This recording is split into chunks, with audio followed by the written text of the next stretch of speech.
What's up, guys? Back in today with another reaction to the Shoshimin series, this time with episode 6, I believe, of season 2. I'm still not sure how many episodes this season is going to be. I'm assuming another 10 episodes, so that would mean that we're quite a ways through the season now, actually. And it seems like this kind of arc is going to take up the whole season, which was actually really surprising considering the structure of the first season. And you guys know I really loved this, like the episodic episodes. I thought they were some of the best of the series. So I'm quite pleasantly surprised actually by how much I've enjoyed this. I will say it is meandering a little bit now because we kind of the information we know now and that we knew like 3 or 4 episodes ago isn't massively different for me anyway. There definitely has been little things added here and there, but yeah, I kind of got the gist of things quite early on. So I do hope they have time for like another arc or something. But yeah, last week's episode was good. I really loved the structure of the Kobato and his now ex-girlfriend's dialogue. I thought that was really well done. Just like, she done a monstrous act, but he was the monster in the situation. He is like the inhuman person who doesn't care for another's feelings, and she done the same thing essentially. She didn't care for his feelings, but that's because his feelings were never actually there. She didn't know that, of course, but yeah, just again, I love the duality of it. Like, we should be absolutely hating her. We should be totally on Kabato's side, but just like the framing of it from her perspective, it's like, you know what? Yeah, he is actually quite inhuman and a bit of a monster. Be using you like this. It's like, because it's not mean, it almost makes it worse. I'm not sure how you guys feel about that, but that was just my interpretation.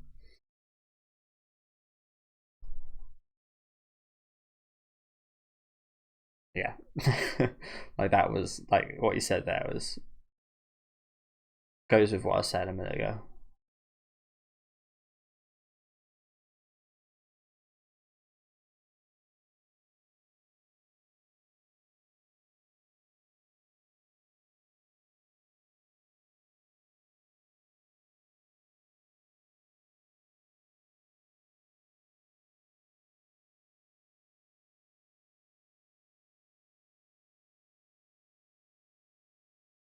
Fair enough. Good of them. And you never will be. I like, that's a positive thing, I think. I know it seems like you just want to be like normal and fit in and so on, but in actuality, I think it's a positive thing. Inevitably, there's negative things that come from it, but same even for normal people. Think of the background people in like the Avengers movies and stuff. Wouldn't you rather be on the side that's fighting that and actively doing something, rather than just potentially just getting killed out of nowhere? Not a great analogy, I know, but it kind of works.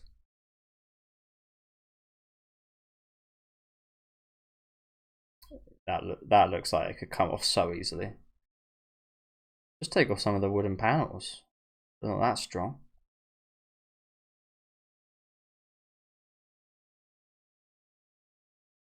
Of course, look who's at the scene of the crime. She's got a fucking axe.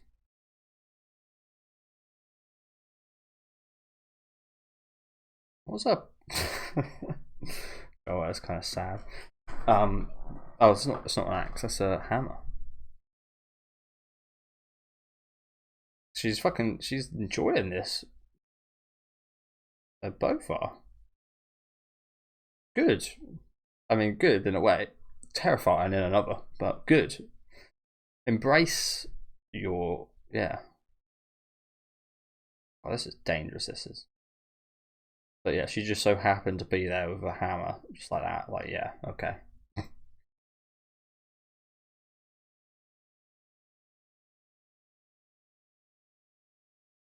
bet you did. I think he thought the same. It sure is. Not quite as handy as an axe, but does the job.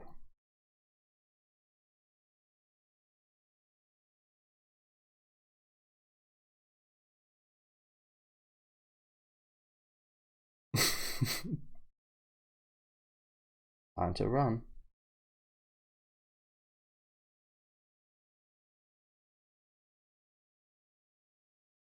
And that is crazy small. Good question.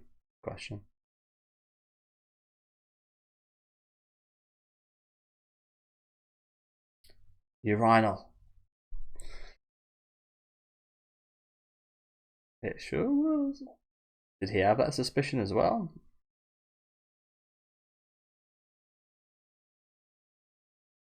To be fair, from his point of view, like from our point of view, it was quite simple to tell it was Osanai, but from his point of view, it really is not all that simple to figure out it's her. So pretty impressive that he had a suspicion, to be honest. I say that. I mean, she's left him hints, but sometimes us guys can just overlook things for women we like. I mean, that was literally a massive part of a movie I watched yesterday called Audition, which you've probably heard of. Japanese movie, really good. And there was a lot of overlooking in that movie from the main character.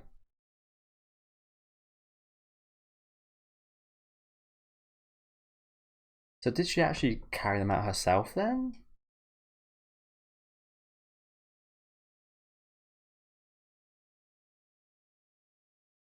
Quite surprised she did.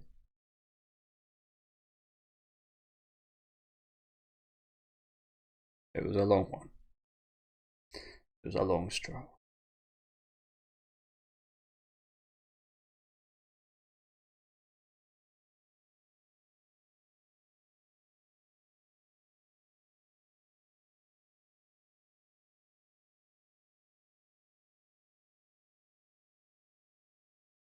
Yeah, there's no evidence.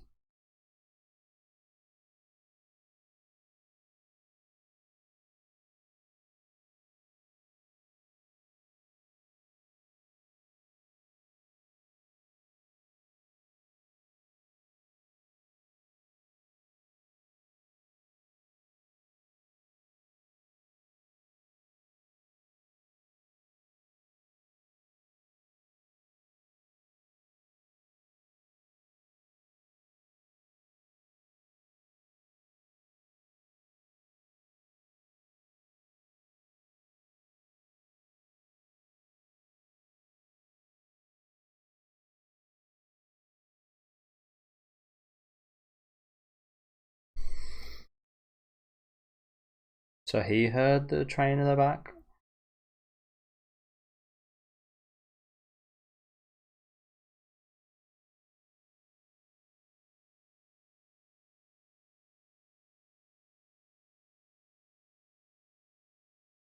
Oh, okay. So you know what? I said this last week. I was so confused about people saying that they heard a train in the background, and this was just pure stupidity from me. Because I was how do people know there was a train in the background of Osanai's call when the train was so loud from what we saw? I thought it was just like I thought Urinal heard a train. So yeah, I assumed like we heard that on our side and on Urinal side of things, and it played over what she was going to say, hiding her conversation, which is quite a usual trope you see in like mystery shows. Someone says something and you can't hear what they say. I thought it was just another way of doing that by playing the train sound over top. But I mean, yeah, looking back, quite stupid actually, because he was nowhere near a train track. I thought he just heard it from some distance away and it like played over what she was going to say. But no, that sound actually came from her side of things. Yeah, my bad on that one. Again, that was quite stupid looking back. Should have paid closer attention to the setting, perhaps. I was like, how can you guys tell when they played a sound over what she was saying?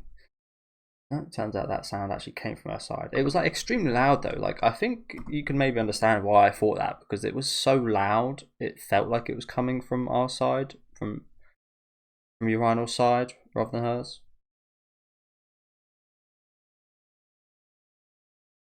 Like it didn't sound like a sound coming out of a phone. It sounded like it was right next to us. So maybe it's mostly my fault, I think, but maybe there's partly the fault of how it was presented.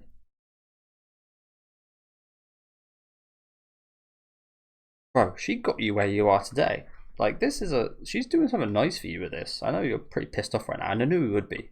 Understandably so. I think he'd be pissed. I think he'd be pissed knowing he got this far just because of what she done. And it wasn't actually his hard work or anything. I mean, he did work hard, but ultimately she was in complete control of this, and that would piss me off a little bit. So I assume it would him.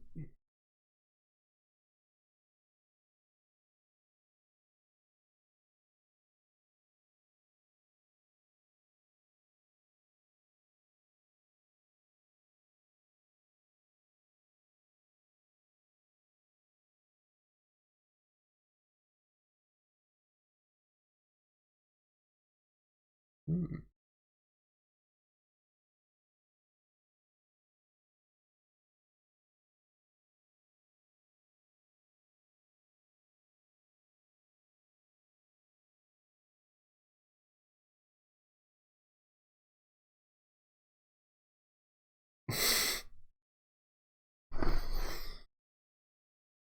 So I also think she was doing that. She was like trying to prop him up here, but she was also trying to get him involved with her unordinariness, if that makes sense, and to have some fun with him like this.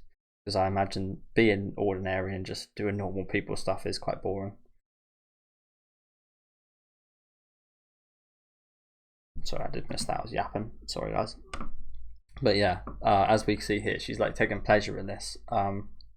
Again, it's like a kind of win-win. I thought it might be the case of where she's like trying to frame someone as well, so it'd be like a win-win-win. We get to prop Urinal up to make him just to make him happy and to make him feel more important and such. We get to have a bit of fun in seeing him like figure out the kind of setup and such, and we get to set someone up for the arsons. But I guess that was not the case. We're not setting anyone up here or anything, I don't think. Maybe we are. Maybe that's something to do with the clothes she's wearing. Perhaps she's wearing the clothes of someone she wants to set up and get back at, perhaps. She might leave trace of these clothes at the scene of the crime, so that the police will go to the school of wherever these clothes are from. Okay, so we are actually ending this arc today. Interesting.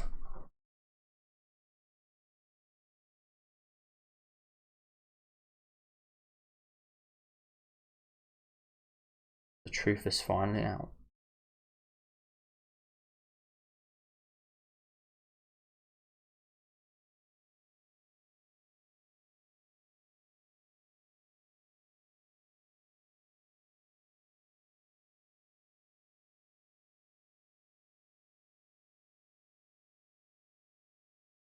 I wouldn't say that's proof.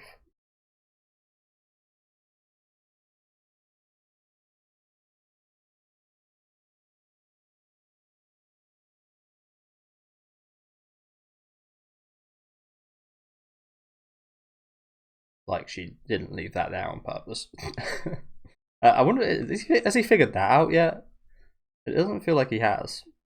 I don't think he's figured out the fact that she made all of this information available to you.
stalked her.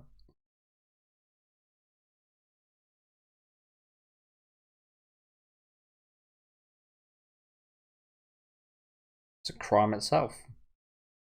Again, it reminds me a little bit of Nightcrawler in that regard, like committing crimes to catch crimes. Is it ethical? No. Is the outcome good? Sometimes, yeah.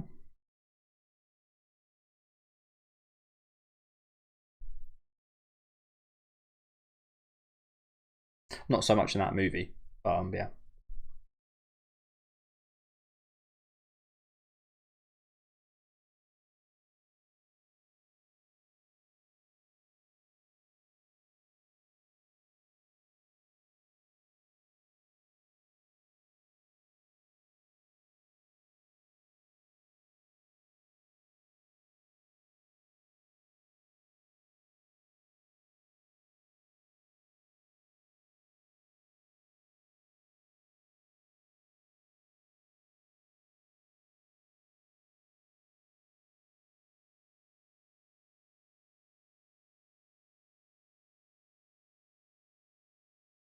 She's definitely got diabetes, hasn't she?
That's the thing with everything he said. It can't actually be really proven. Like, yeah, every point he kind of made can be refuted in some way. He said earlier about her phone like just turning off. It's like, yeah, there was a lot of things that were quite questionable with what he came up with. I'm not saying he was wrong. She's done quite well to manufacture this scenario.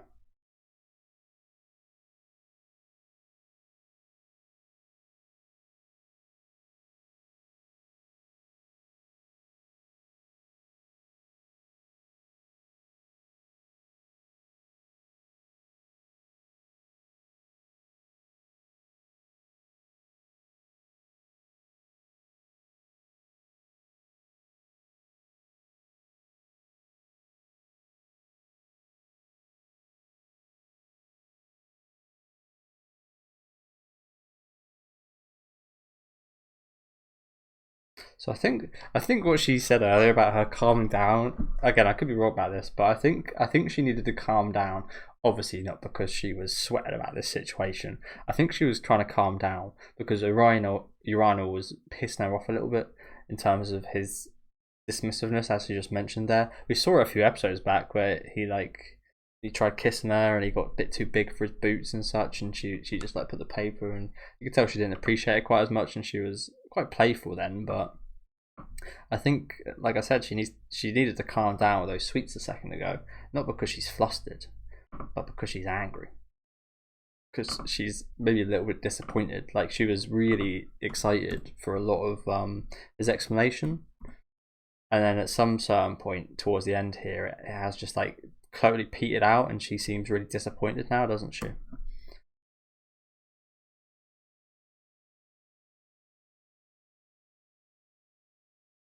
That's a really bad trait, that, by the way.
Actually, the case.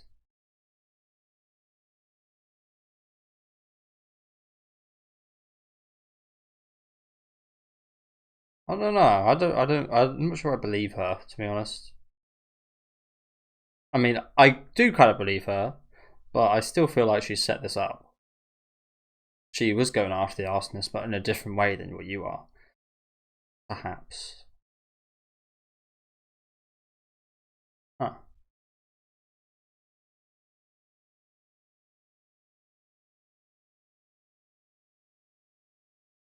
Okay, so I guess that does kind of match up. Again, my theory was that she, and I was very, as you heard from the intro, I was very confident that she actually set this all up. But yeah, I guess it is plausible that she is just like so intelligent. I appreciate that she's so intelligent she could set this all up and get away with it and even sort this out. But it's even more plausible, I guess, that the fact that she didn't actually commit it, but she is just that knowledgeable about the crimes and she was helping him through. I thought she was like giving him clues and teasing him and trying to like again better him as a person, make him smarter and yeah, just like prop him up. But I guess she was trying to do that as well, but not. She didn't orchestrate this whole thing for that. She just became a part of it and a big part of it. And helped him as well. So as much as it is very different, the fact that she didn't organise all this, there is quite a few overlap actually, isn't there, with those theories? I won't bother sorting out of time. We've only got a couple minutes left. Interesting. Although again, I'm still not really sure I believe her.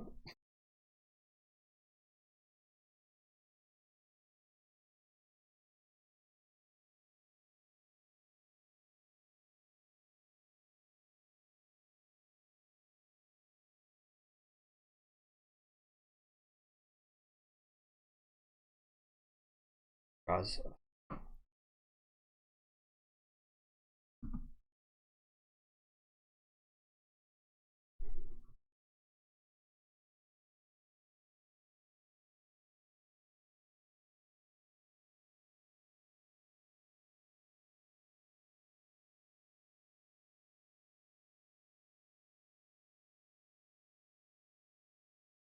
I thought I missed something there.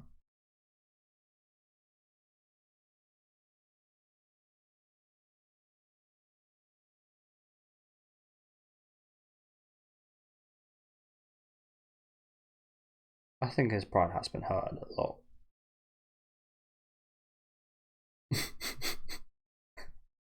This boy ain't too bright.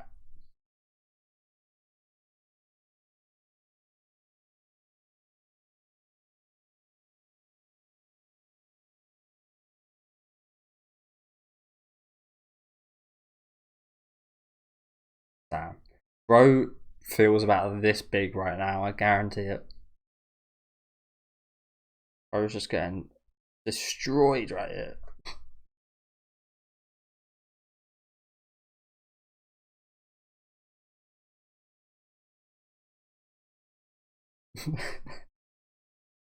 Why'd you put it like that? Is he wrong? I still don't even know if he's wrong. I'm still pretty sure he's right, but he just can't prove it.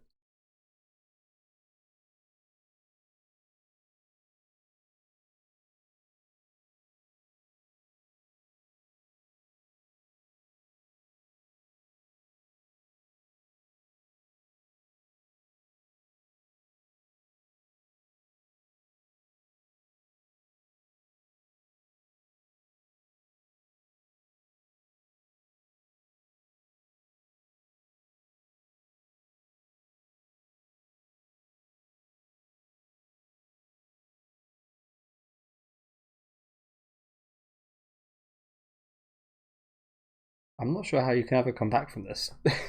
You say that.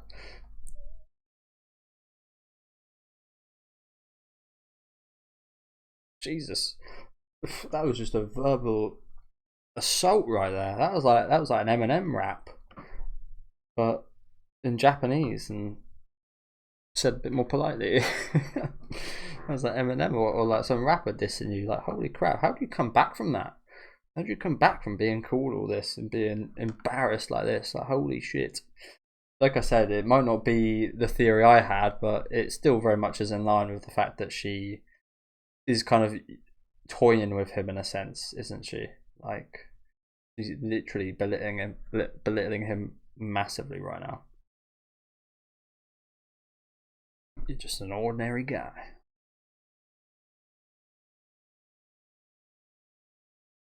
She said she didn't have any faith in him anyway. You fucking loser. Sure, I wouldn't be too surprised if he just crashes out right now. Bro, just got psychological. It's almost reminds of like Yama Yugi in like a shadow game or something, just like absolutely mind fucking people. When he does the when he breaks your mind and it turns like black and white, he like what's it called? Mind crush. That's the one. He like mind crushes someone. That's what we just saw right there.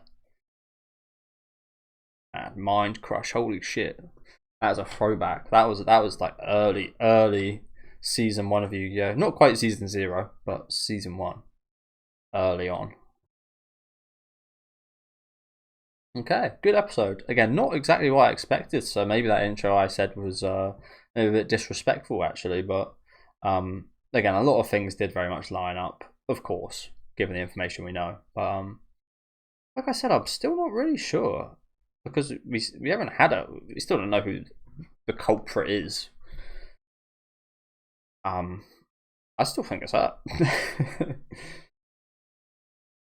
I don't think she just outwardly said it isn't.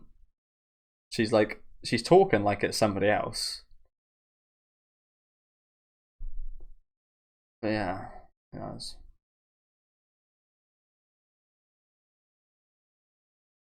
And like like another example of that is like she's purposefully left that she obviously didn't leave the receipt for the book by accident.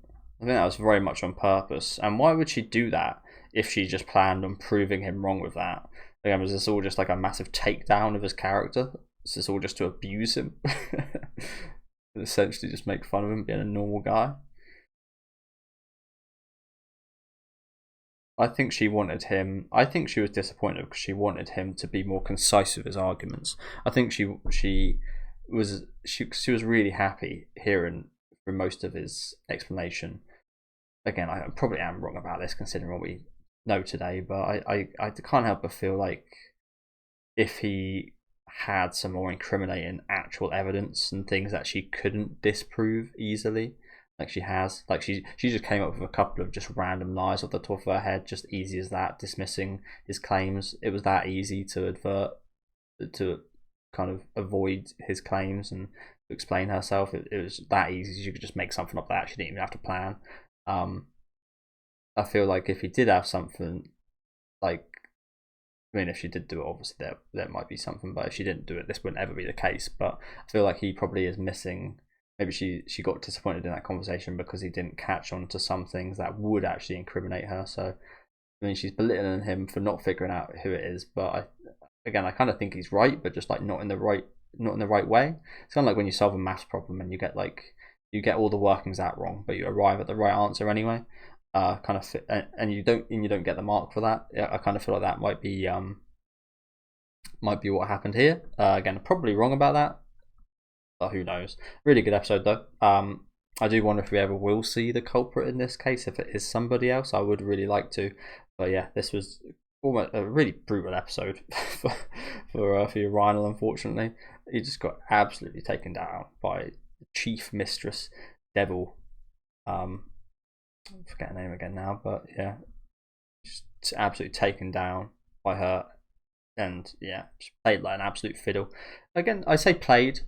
I thought it was her playing him and like getting back at him in a little way for getting a bit too big for his boots while she was helping him, but perhaps she was genuinely just trying to like help him. Who knows?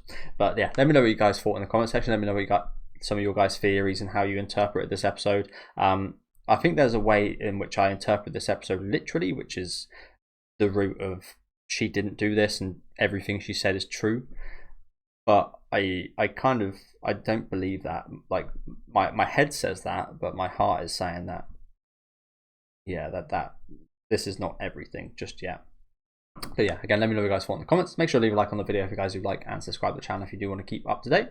And I'll see you guys next week with episode 8.